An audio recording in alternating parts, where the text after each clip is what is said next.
pizzas, a naked salad, or no name cake.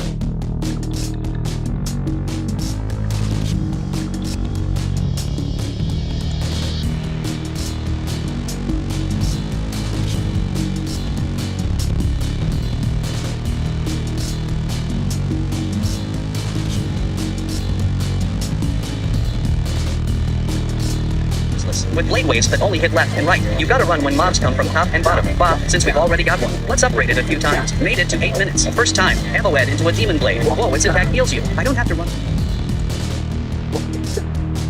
Walkathon. Shaqiri's Walkathon. Welcome to the Walkathon.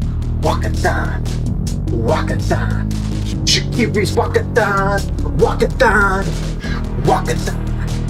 Walkathon. Welcome to Shaqiri's Walkathon. Fired up footballers, welcome everybody. What is going on, everybody?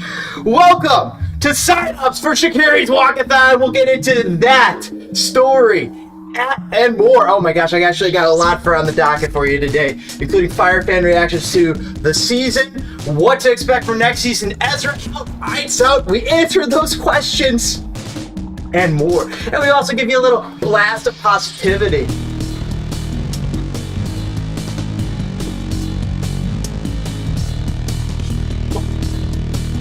Walkathon. Walkathon. Shaqiri's Walkathon. Walkathon. Shaqiri's Walkathon. Keep on walking up all around. If you're gonna keep on talking, let's get going. Ballers, we're gonna take it to the end. We're gonna go baller at Soldier Field. Now we're gonna stop. Creep on over and let it drop. All right. Wow. Fired up footballers. My wife wanted to go for a walk.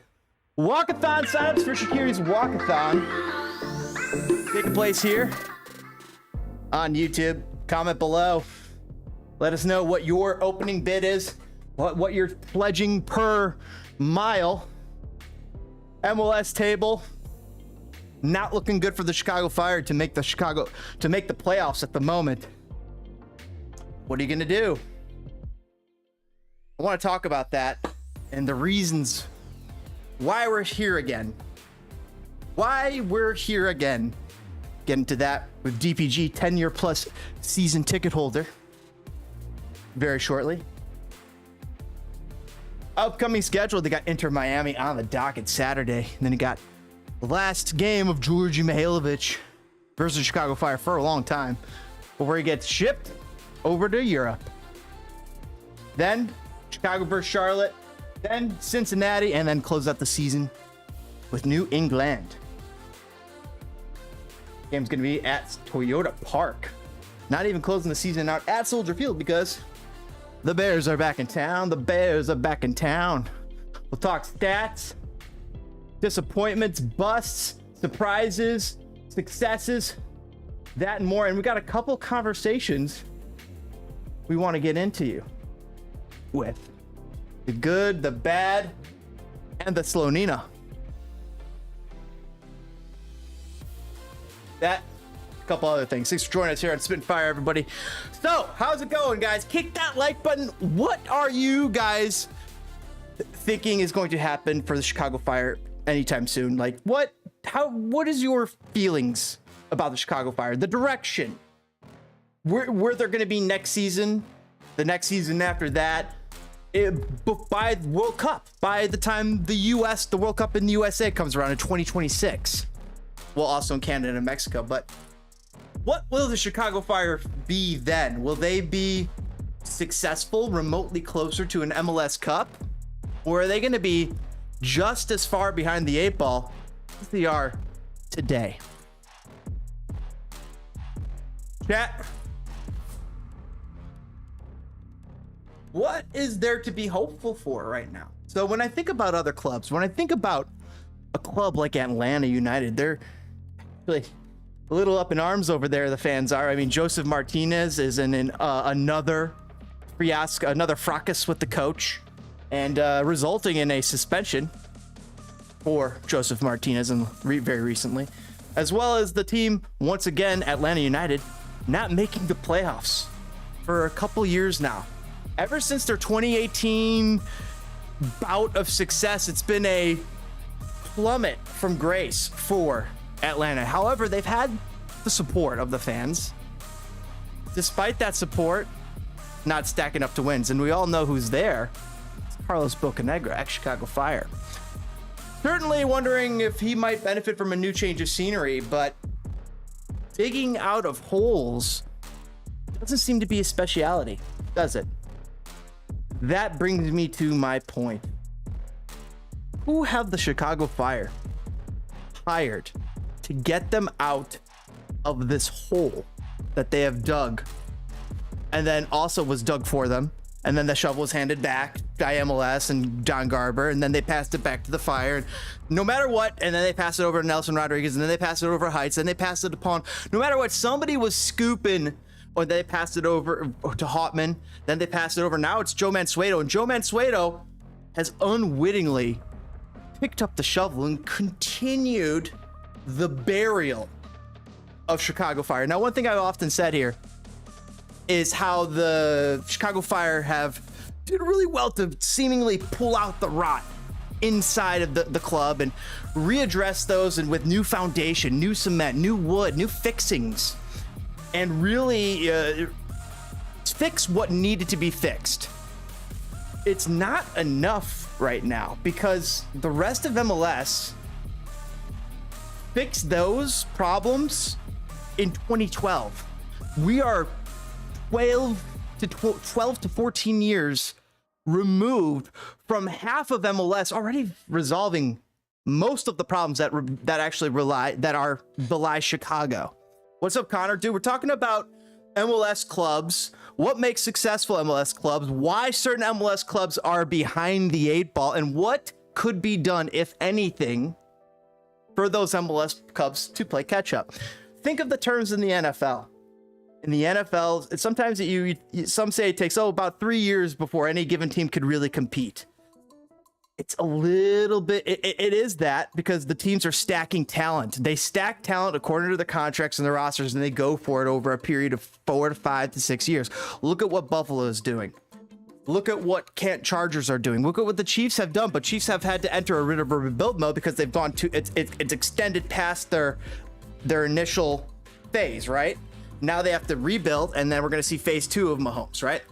So too goes with soccer clubs. Chicago Fire have not yet truly evolved since 1997 to 2002 happened, and that was one era of Chicago Fire. And then 2002 to 2007, 2007 to 2014, 2014 to 2016, and then 2017 to now.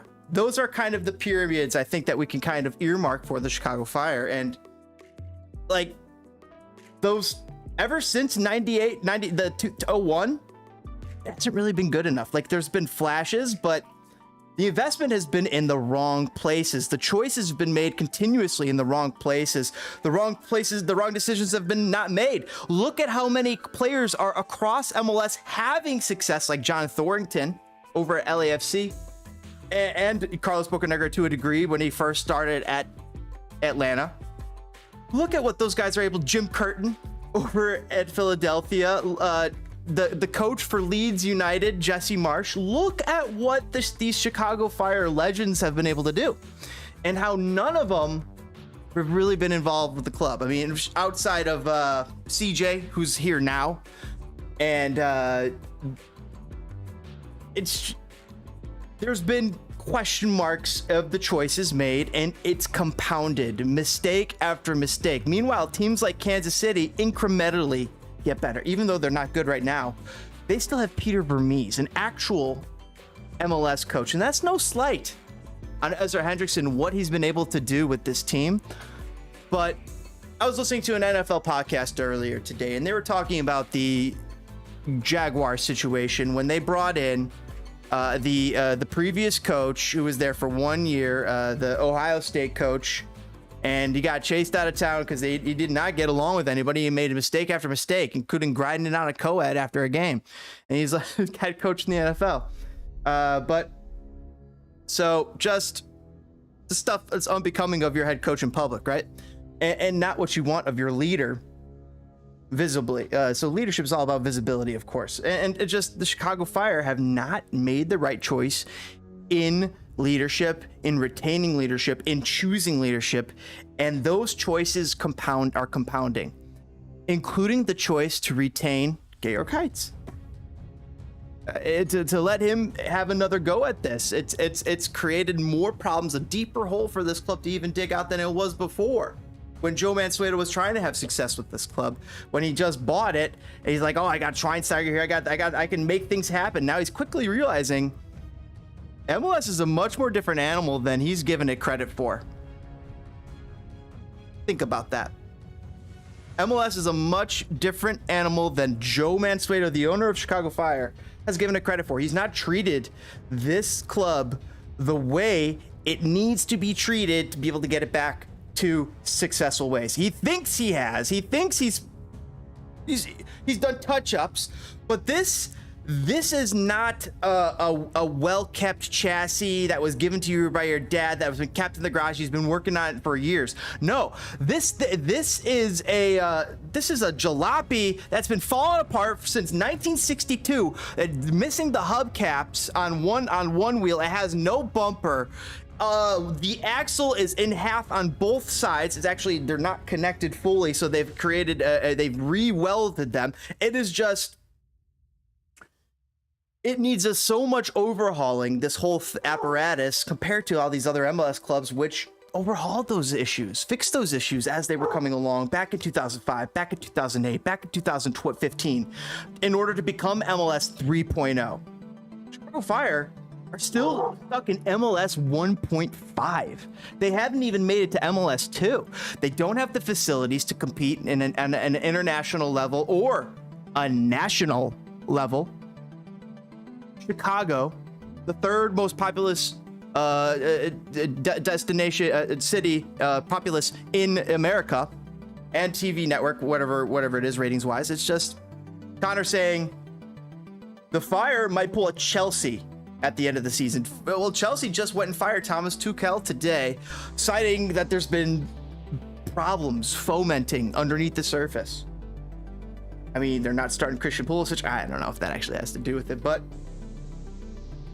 still, you get what I mean. The problems that have been bubbling underneath the surface at Chicago for years upon years are compounding on the field in ways that we did not think they would, because those problems should not affect Shaqiri and Gaston Jimenez and Boris Sekulic in what they're trying to do this season. None of those problems for 2005 or 2008 or 2017 or the misfirings of 2014 to 2015 and the missteps of 2018. None of those are here now. We've learned nothing from those. Nothing has been gained.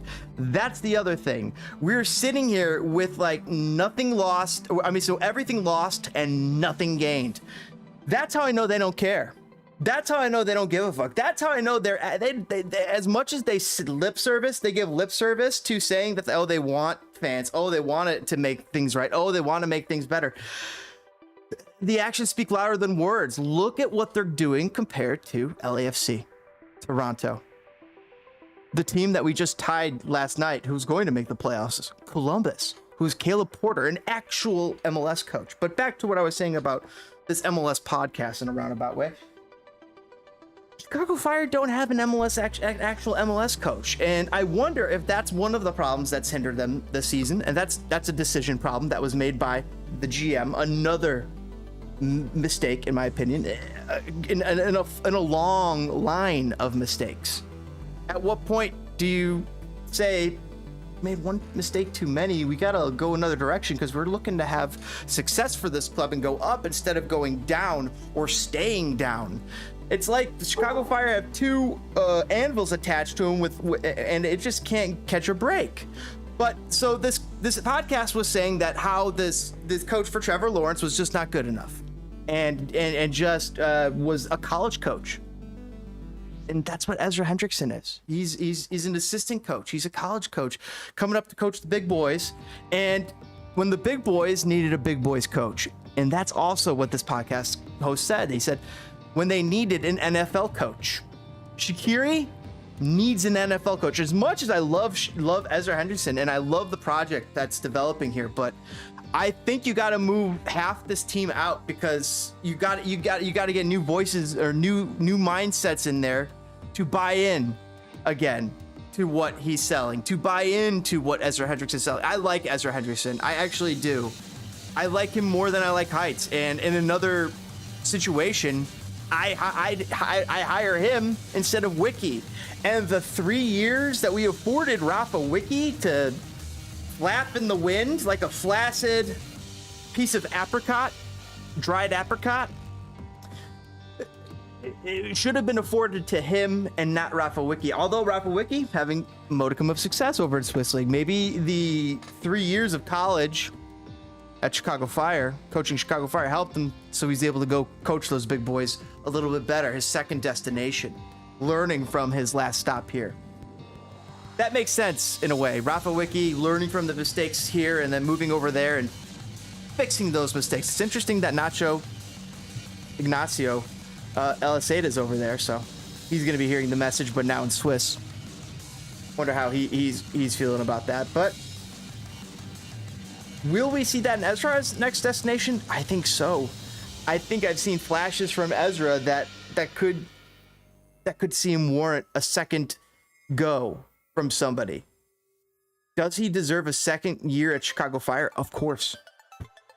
Absolutely. But unless there's someone remarkably better. But then you're restarting the situation all over again. You're pulling the plug. Unless it is a coach who truly can come in and install some tactics that are winning, goal-scoring tactics. I just don't see that happening with the financial outlay that's happening. I see Georg Heidt staying another year. I see Ezra Hendrickson getting another go at it. And Chicago Fire fans having to suffer through it again. I do wonder if next year will be different, but what hope is there that it will be? We have a player in Shaqiri who does not want to be here anymore after the World Cup. He's done. He is so cooked here. He is like, he's ready to go back to Europe. He will push his way back to Europe after the World Cup. He's not coming back to Chicago Fire. I guarantee it. If he does, might have to get a Shaqiri jersey. But the only way he's coming back is if it's for that contract, and maybe he can't get that contract elsewhere. I still think he might even take a pay cut to go elsewhere, back to Europe.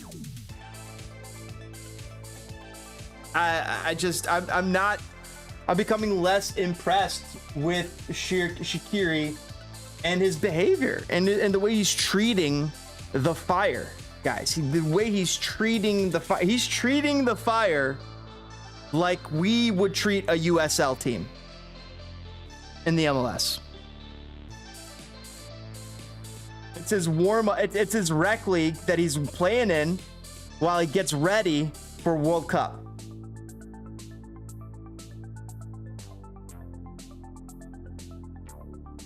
Your guy only came to MLS for World Cup minutes, to be honest. Exactly, says Connor. You're absolutely correct. He came here for warm-up to World Cup, knowing that he's assured starting minutes because he's practically the best player on the team. He's amongst the best players on the team. Mueller looks better some nights. Guti looks impressive some nights. John Jader Duran has a night or two every once in a while.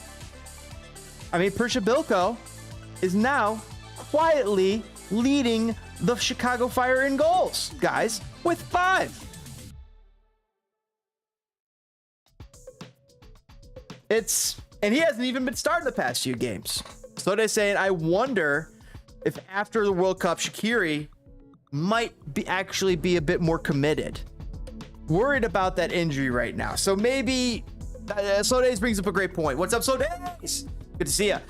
Sodays brings up a great point. What if he is just in injury mode. He's got an injury, and he's like, I gotta make it to the World Cup. I am carrying this, and then after this World Cup, I could come back, refocus, and win an MLS Cup and shut these mother truckers up, right?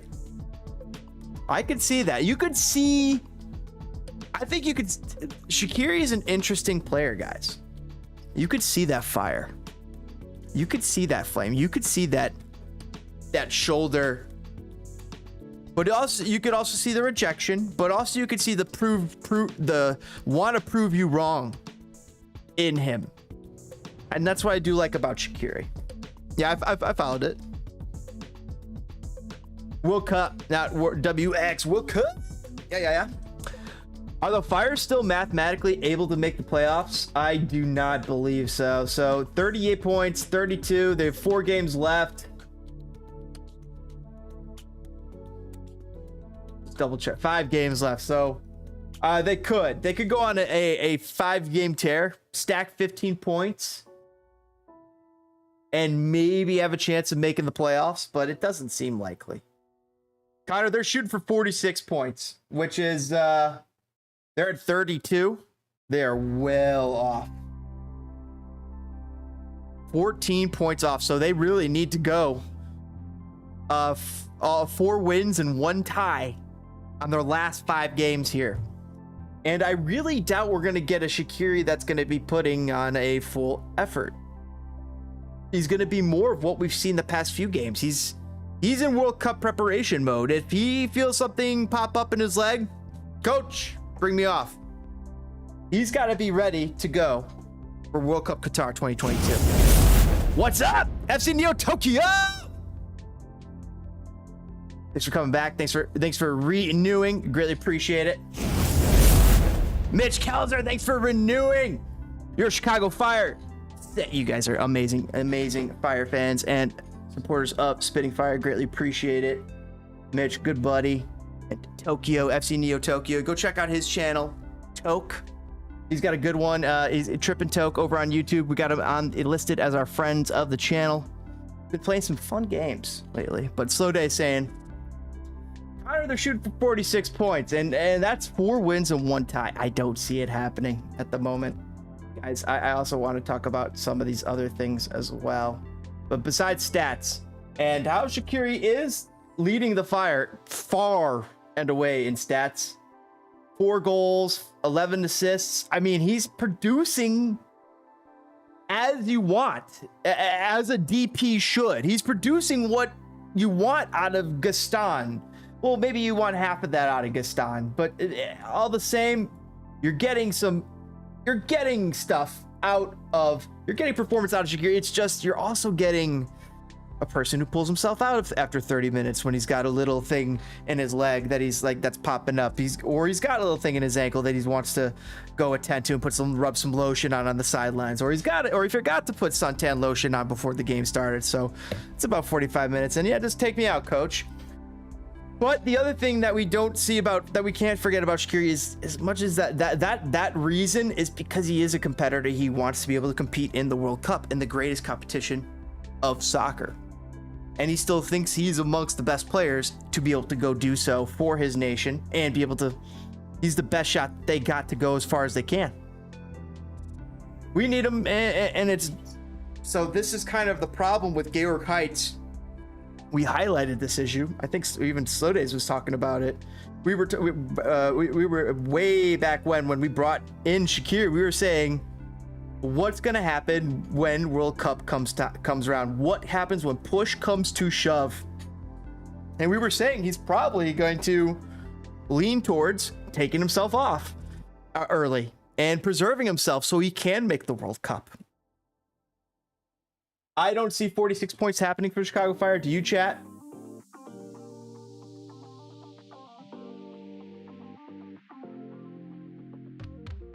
This is good to see. Shaqiri is in the among the assist leaders, right behind Mukhtar. Top 10 assister.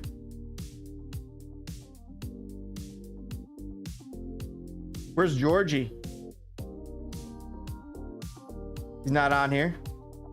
Go to goals. Mukhtar with 21 goals and 11 assists. Dude, Mukhtar's been playing out of his mind. Driussi. Gazdag absolutely has been unreal too. For Jesus Ferreira. Brandon Vasquez. Arango. Ebo Bise. So they're saying, I believe we wanted a 15-20 goal contribution from Shaq to be decent this season. This is likely his last. What? His last World Cup, and that is his priority. We knew that was coming. We knew that coming in. I agree. We kind of knew that coming in, but to get so little out of Gaston Jimenez in the meanwhile, and now to the point where he's injured and we're not going to get anything out of him, it makes the sting of losing Shaqiri to the World Cup or the preparation of World Cup in a way hurt even more, because now you're down 2 DPs. And I think you're already playing down 2 DPs when you were playing Gaston Jimenez here, because to a degree, Mauricio Pineda made more sense to start next to Federico.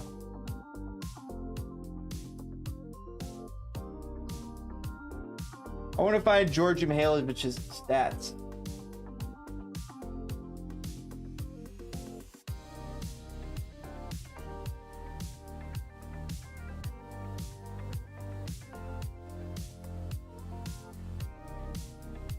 Let me pull them up. Right here. For 2022, 8 goals, 4 assists. So, imagine Georgie on the scene. What's up, Angus? Archduke in the house. Duke. What up? What is up, Angus? Good to see you. Good to hear from you. Talking a little MLS and Chicago Fire. What the heck's going on there? So this guy thinks he found Casper's Instagram account. Kind of looks like it. Because Prishbilko needs to play 90 minutes. Prishbilko hasn't done anything with the time he's been given on the pitch. He's not a lone striker. Heights got fleeced by Philly and got a player that can't play in the system that they were building. No, with 90 minutes, he's very efficace. And he's very efficacious. And he's the best striker that we have, actually. He can score in any situation. He's our leading goal scorer, guys. Oh, wait. You're serious. Let me laugh even harder. Bro, you see the matches? Who's the best striker in Chicago now? Well, Casper's right now. Casper's got the most goals. Is he the best striker in Chicago this year? Maybe. Is he the best striker in Chicago next year with another year under the belt of John Jader Duran? And maybe a little more dedication to him as the starter? Maybe a little different. But all the same, he might be right. Commenter said, Casper Shaqiri are square pegs in round holes. Let me know if you guys agree with that. Square pegs, round holes. Yo. DPG! 10-year season ticket holder. DPG joining the show. What's up, brother? Do you think Casper Shaqiri are square pegs and round holes here in Chicago? Well, Casper would be a long rectangle square, and Shaqiri would be kind of oblong and misshapen. Shaqiri,